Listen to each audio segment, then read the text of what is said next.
Ya, jadi ini yang perlu dipahami. Wahai, saya katakan pembegal bid'ah Maulid Nabi. Ada yang bilang pembegal nasab, saya mengatakan pembegal Maulid Nabi, pembegal bid'ah. Jangan saudara. Sebenarnya masih panjang saya mau cerita tentang kelahiran Nabi, tapi saya lihat waktunya sempit sekali. Ini juga yang bikin sakit hati saya, terus terang. Ada juga orang kasihan yang langsung menghukumi kedua orang baginda Rasulullah finnar. Ini sayang waktunya sempit sekali. Mohon maaf kalau saya jelaskan lagi. Ada yang mengatakan kedua orang baginda Rasul, orang tuanya baginda di dalam neraka, padahal dia tidak baca sejarah. Oke, ada memang hadisnya, itu hadis Muslim, tapi hadis itu setelah diteliti sanadnya, di dalamnya ada orang yang berbohong. Tidak diteliti hadisnya. Langsung di kitabnya langsung. Jangan hanya ikut-ikutan baca, harus diteliti langsung dari kitab aslinya, kitab gundulnya. Pertama, Abdullah itu namanya bapaknya Nabi. Abdullah itu apa artinya? Hamba Allah.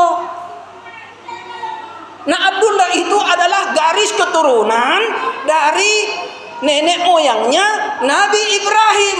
Tidak akan mungkin dia bisa bernamakan Abdullah, hamba Allah, kalau bukan orang tuanya yang sudah kenal Allah. Ya, neneknya. Paham itu? Memang jujur Nabi yatim piatu, waktu beliau tidak ada, masih di dalam perut, memang Abdullah meninggal dunia, tapi hamba Allah dia. Garis keturunan dari mungkin bapaknya. Kenapa rahasianya menjadi nama Abdullah? Mungkin dia sudah mengenal Allah. Garis keturunan Nabi Ibrahim. Kemudian Siti Aminah, kalau saya mau baca sejarah, Allah Karim. Waktu Siti Aminah hamil,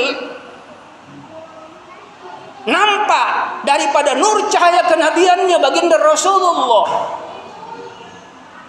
Siti Aminah mengalami tidak merasa seperti orang hamil, seperti layaknya orang kebanyakan.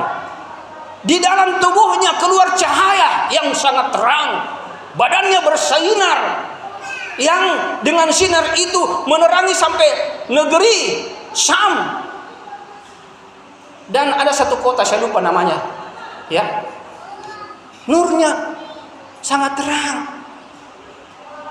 Bahkan di bulan ketiga Siti Aminah didatangi Nabi Idris, keempat didatangi Nabi Nuh, kelima Nabi Ibrahim, ya.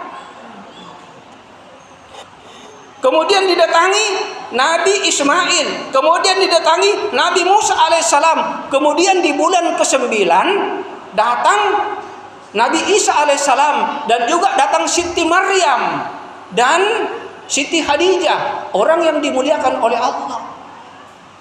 Kalau ada yang bilang, oh kenapa bisa begitu, orang sudah mati? Paham dulu, inna anzalnahu fi lailatul qadar, wa ma adraka ma lailatul qadar, tanazzalul malaikatu warruhu fiha biizni rabbihim. Tanazzalul malaikatu, turun malaikat, warruhu, ruh suci di dalamnya dengan izin Allah. Buktinya Rasul waktu turun Isra Mi'raj di Masjid Al-Aqsa, beliau salat sunat, beliau memimpin turun semua seluruh para nabi-nabi Allah.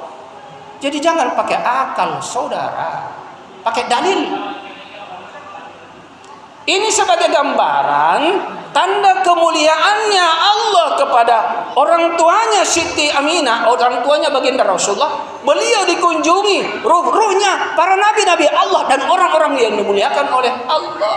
Yang semua bahasa nasihat kepada Siti Aminah, sungguh beruntung engkau wahai Aminah, berbahagialah engkau karena engkau sudah mengandung Nabi yang agung, yang dia akan menjadi pemimpin Nabi yang akhlaknya sangat dimuliakan dan sangat dihormati oleh Allah dan para malaikat dan seluruh makhluknya.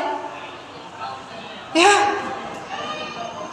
Terus terang sakit hati, demi Allah, kayak mau bawa di dada. Seperti saya mau mengamuk, kenapa orang tuanya Nabi dituduh ahli neraka. Astagfirullah. Sahabatnya saja, saudara, waktu itu di dalam riwayat, saking hormatnya para sahabat kepada baginda Rasulullah, beliau para sahabat tidak berani membaca surat Al-Lahab di depannya baginda Rasulullah. Tabbat yada Abi Lahab wa tabb. Kenapa? Karena Abu Lahab itu adalah omnya baginda Nabi, hormatnya. Ini kamu su'ul adab kepada orang tuanya baginda Rasulullah. Bertobatlah saudara sekalian. Inilah dulu, sebenarnya masih banyak yang saya ingin sampaikan tapi waktu. Barakallahu li wa lakum fil Qur'an.